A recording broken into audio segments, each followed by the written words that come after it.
Muchas gracias, diputada Verónica Juárez. Muy buenos días, compañeras y compañeros legisladores. Agradezco el espacio para analizar, reflexionar y construir derroteros legislativos para enfrentar los inminentes riesgos que vive nuestro país.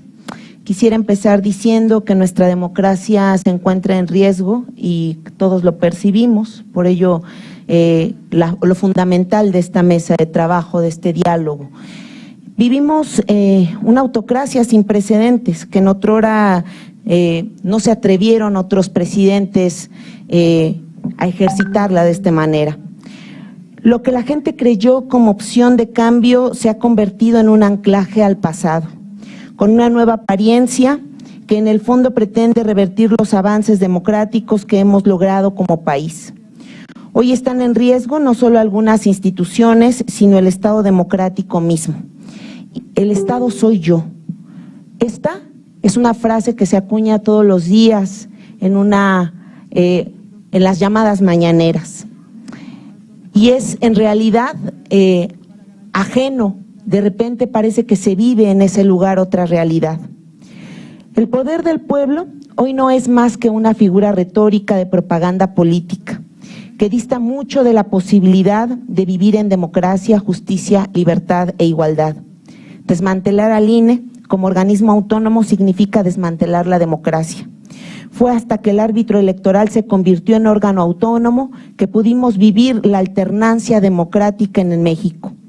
Si el régimen actual triunfa en ese intento que todo mundo ve, pero que no se dice claramente, de poder controlar al órgano electoral, también controlará su permanencia en el poder. De esto habrá distintos intentos.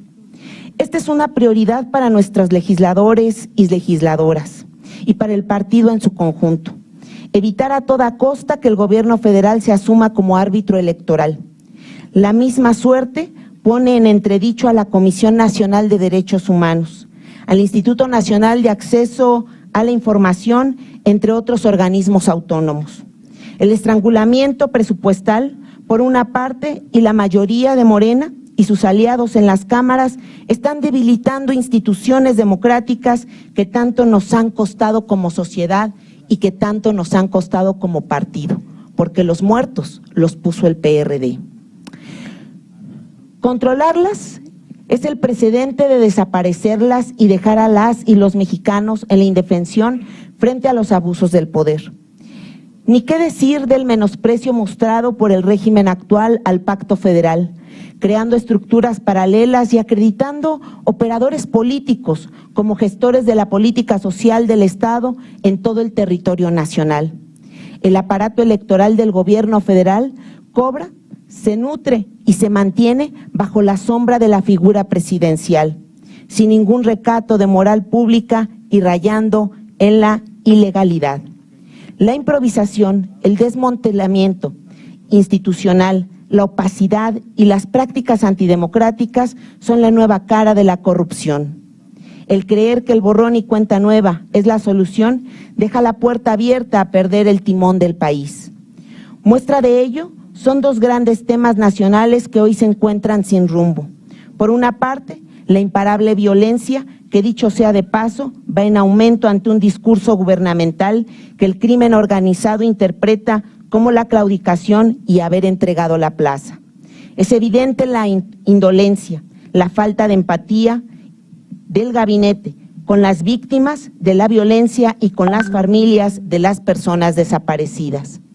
El discurso de culpar al pasado no disminuye el dolor y la ausencia de un ser querido en el presente. El gobierno apuesta al miedo como estrategia para paralizar las y los mexicanos. Por otra parte, el régimen menosprecia el derecho humano a la salud, asfixiando las finanzas bajo un discurso contra la corrupción y la austeridad en institutos, hospitales y clínicas, y una desmedida improvisación y desatino en la creación de un instituto que no es de salud ni es de bienestar para los mexicanos. La realidad es que hoy no hay medicinas, ni médicos, ni equipos suficientes que desaceleren la agonía de nuestro Sistema Nacional de Salud. Estos Son algunos de los focos rojos que están encendidos en nuestro país y que seguirán surgiendo muchos más si no hacemos nada para evitarlo. Sin duda, hoy nuestro papel es de oposición activa frente a las políticas que pretenden revertir los derechos de las y los mexicanos. No podemos ser únicamente testigos de lo que está sucediendo en el país, y mucho menos quedarnos mudos.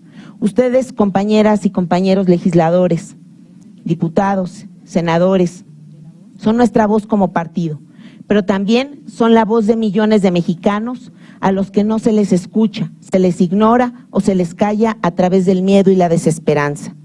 Este es el tiempo de ser opción con ideas, sabiendo de antemano que no será una batalla que se ganará de la noche a la mañana, pero nuestra fuerza política tiene una historia de gritar, de evidenciar las injusticias, y así lo debemos seguir haciendo. Nos acompañan mentes que han aportado a la democracia del país, que han aportado en el mundo académico e intelectual, y que con amplia experiencia en temas de la agenda pública, a quienes agradezco el día de hoy su presencia para conversar e intercambiar visiones, puntos de vista e ideas que sin duda serán de gran valía para traducirlos en prioridades de agenda legislativa y de acciones en defensa de la democracia y de los derechos de las mexicanas y mexicanos. Hoy se necesita, más que nunca, de actores políticos críticos para contener a un presidente fuerte, pero no imbatible, a un presidente popular, pero no del lado de la razón, y mucho menos del lado de la historia. Muchas gracias, y estos trabajos seguramente nos llevarán a muy buen puerto en la agenda legislativa y en la discusión en el Pleno. Muchas gracias a Karen Quiroga. Queremos